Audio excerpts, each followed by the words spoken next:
31-year-old Michael Taylor was living happily with his wife Christine and their 5 children in Ossett, which is a small town in central England. Michael was described as a great father and a great husband who had an excellent sense of humor. But in April of that year, everything changed for the Taylor family. Michael had been doing some home repairs when he fell off of a ladder and he hurt his back. The injury itself was fairly minor, but it resulted in chronic pain. And this chronic pain quickly changed how Michael behaved. Michael went from being this cheerful, funny, happy guy to being sad and depressed. And he was so irritable that his family could barely be around him because he would lash out at them. When one of Michael's friends found out about how poorly Michael was doing, they approached Michael and said, you know, you really ought to turn to religion for help and for guidance in this difficult time. And they also told him specifically that he really ought to check out this one particular Christian group. It was called the Christian Fellowship Group. The real draw of this group was the group's leader. Her name was Marie Robinson, and she was this 21-year-old, extremely friendly, who just had this incredible way of making all of her members really feel like they belonged. And so he agrees to go check this group out. Michael makes his way to the church where this fellowship group is held. He sees there's a ring of people sitting in a circle, about 20 people, and as soon as they see Michael coming in the room, they all stand up and they open their arms up and they say, come on, come sit down with us. Welcome to the group. And so Michael, for the first time in ages, is smiling as he strides across the room and sits down right next to Marie. And then as Marie began to lead the group in prayer, Michael did not feel his chronic pain. He just felt happy again. But when the meeting was over and Michael went back home again, the pain and depression came flooding back. And so over the next couple of weeks, Michael completely prioritized this group. And over the course of these couple of weeks, Michael became very close with Marie, and apparently Marie became very close with Michael, to the point where the two of them would stay after the meetings were over, and just those two would sequester themselves in quiet prayer. No one knew what they did in there, but it just seemed like they were developing a real relationship. And in fact, many people in this group suspected they were having an affair. And before long, the rumors in the church had spread outside and were all over Ossett. And then before long, Christine, Michael's wife, was hearing from a friend or a neighbor that apparently Michael was having an affair with Marie. Now, Christine had already suspected her husband was having an affair with Marie because Marie was the only thing Michael talked about when he got home. Only a couple of weeks after Michael had first attended this group,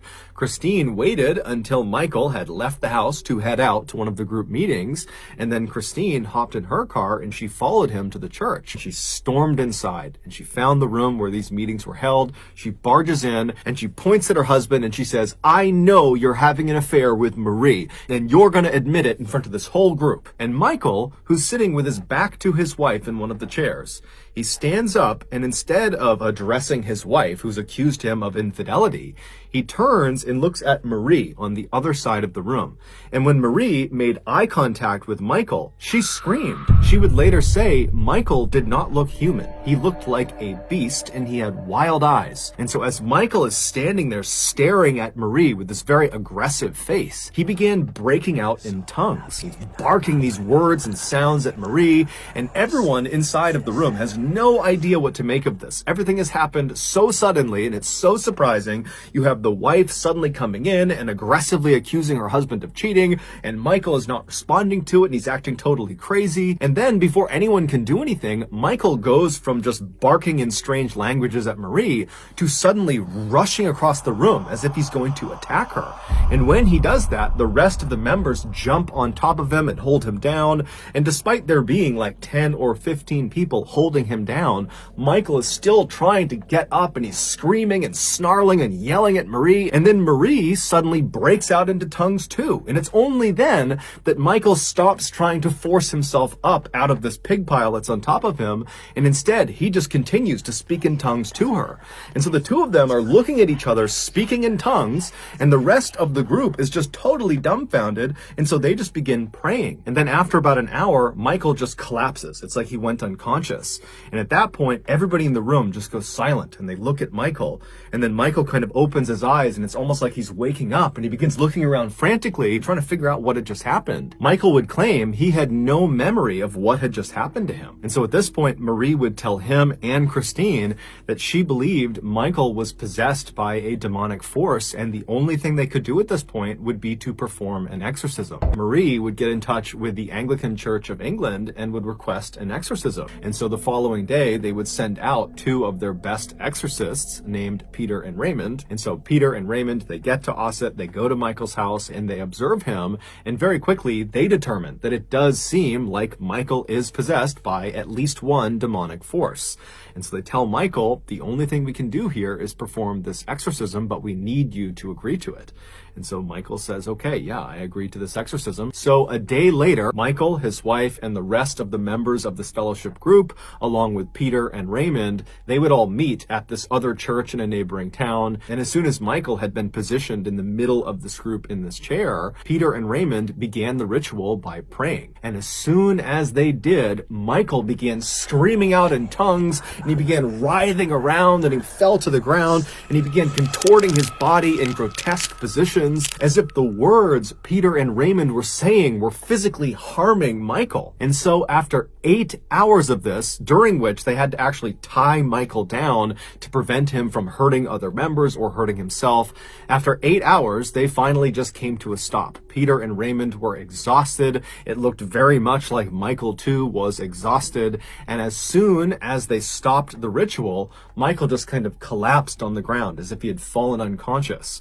And then at some point he kind of wakes up and he's looking around wildly. He's still tied down to the ground and he's acting like he has no idea what's just happened.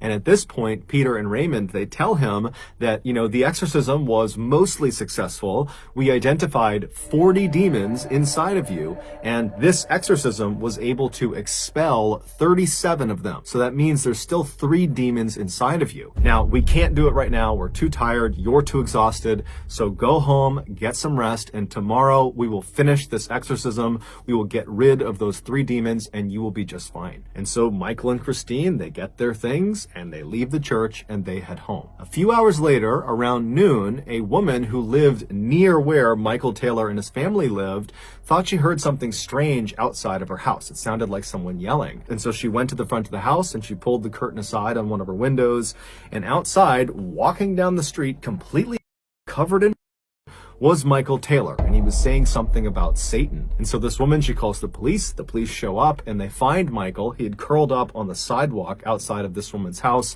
and he was giggling like a child in the fetal position. And so the police approach him, and at some point Michael apparently snaps out of it, and he starts looking up at the police like he has no idea what's going on, and eventually they would get him to tell them his name and where he lived. And so after calling in backup to deal with Michael, the responding officers made their way to Michael's residence. And so they go inside, and immediately, as soon as they see what's in there, one of the officers just turns around and runs outside and begins dry heaving. The inside of the Taylor family home would become one of the most infamous crime scenes in English history. A few hours earlier, when Michael and his wife had come home from the exorcism, they had gone inside, and then Michael had fallen into one of his trances and began beating his wife. And then at some point, she fell to the ground and either was dead or was in the process of dying, at which point Michael jumped on top of her, and using only his hands, he ripped her face off and flung it across the room.